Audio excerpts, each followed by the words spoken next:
আসসালামু আলাইকুম। HTML এর আজকের এই ভিডিওতে আমরা দেখব যে মিটার ট্যাগ এবং প্রোগ্রেস ট্যাগ এই দুটি ট্যাগ কি এবং এদের ভিতরে কি পার্থক্য রয়েছে।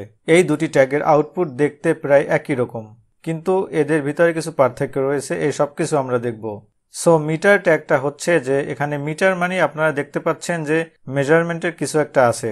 সো মিটার ট্যাগটা আসলে রিপ্রেজেন্ট করে স্কেল আর মেজারমেন্ট, যেখানে রেঞ্জটা দেওয়া থাকে। যেমন হতে পারে যে টেম্পারেচার কত আছে সেটা আমরা ভিজুয়ালি দেখতে পারবো ওয়েবসাইটে। আর প্রোগ্রেস ট্যাগের মাধ্যমে আমরা ওই ভ্যালুটা শো করি যেটা কন্টিনিউয়াস হতে থাকে। যেমন হচ্ছে আপনার ডাউনলোড বা আপলোড। ডাউনলোডিং হতে থাকলে আমরা দেখতে পারি যে কত % ডাউনলোড হয়েছে, ব্যাপারটা এরকম। এবং এই ট্যাগগুলোর কিছু ইম্পর্টেন্ট অ্যাট্রিবিউট রয়েছে, সেগুলো আমরা দেখব। সো প্র্যাকটিক্যালি আমরা একটু দেখি।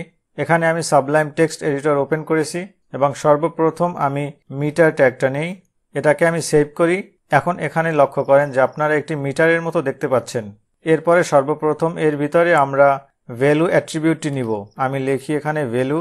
এখন এখানে লক্ষ্য করেন, ইউজুয়ালি আমি যদি এখানে 1 দিই তাহলে বোঝাবে যে 100%, আর আমি যদি দেই 0.5 মানে 50%। সো ডিফল্টভাবে এরকম থাকে। আমি এখানে 0.5 দেই, এটাকে সেভ করি, এখানে একটু রিফ্রেশ করি।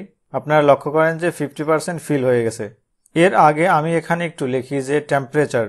সো এখানে আমি জাস্ট লিখতে পারি TEMP, এবং এখানে আমি যদি 1 দেই, আপনারা লক্ষ্য করেন আমি যদি 1 দেই, এটাকে সেভ করি। এখন এখানে যদি আমি রিফ্রেশ করি, দেখেন এটা 100% ফিল হয়ে গেছে। সো আমি এখানে আরেকটি অ্যাট্রিবিউট ইউজ করব, সেটা হচ্ছে মিন, এবং আরেকটি ইউজ করব সেটা হচ্ছে ম্যাক্স। আপনাদেরকে একটু দেখাই। এখানে আমি দেই মিন মানে মিনিমাম রেঞ্জ, এখানে আমি দেব 0, এবং এখানে আমি দেই ম্যাক্স, এবং ম্যাক্সে আমি দেব 100। 0 এবং 100-এর ভিতরে যে কোনো ভ্যালু আমি এখানে দিব।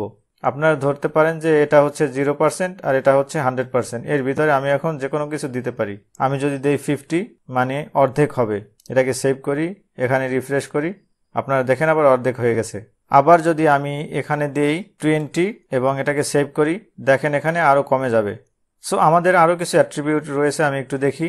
যেমন আমি যদি এখন এখানে দেই লো, এবং এখানে আমি যদি দেই যেমন 25, এর মানে কি বোঝাচ্ছে যে এই ভ্যালুটা যদি 25-এর থেকে কম হয়, মানে টেম্পারেচার যদি 25-এর থেকে কম হয়, তাহলে আমরা অন্য আরেকটি কালার দেখতে পারবো। সো আমি এখানে সাপোজ দেই 10 হচ্ছে আপনার 25-এর থেকে নিচে। আমি এটাকে সেভ করি, এখানে যদি আমি রিফ্রেশ করি, দেখেন আপনারা অন্য আরেকটি কালার দেখতে পাচ্ছেন। মানে এটার মানে এখন আমরা বুঝতে পারতেছি যে আমাদের যে মিনিমাম একটি টেম্পারেচার থাকার দরকার তার থেকে কম রয়েছে। সো আমি আরেকটি অ্যাট্রিবিউট ইউজ করি।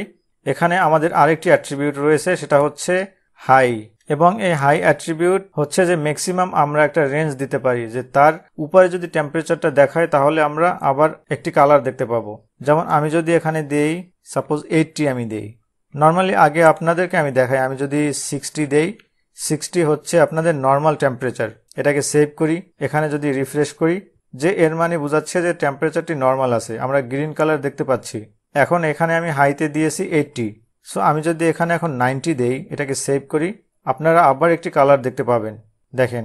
সো এটা হচ্ছে আপনার মিটারের কাজ, মানে মিটার ট্যাগের কাজ।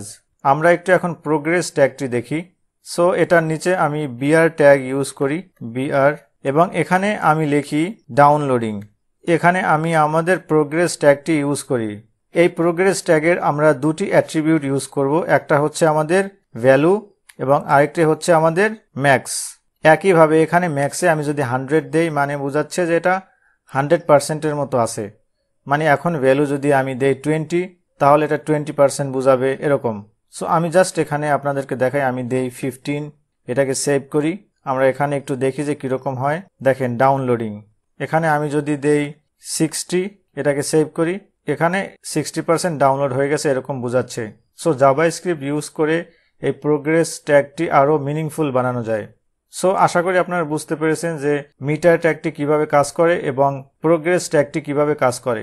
আজ এ পর্যন্তই। আমার চ্যানেলে নতুন হলে অবশ্যই সাবস্ক্রাইব করবেন। Thank you for watching.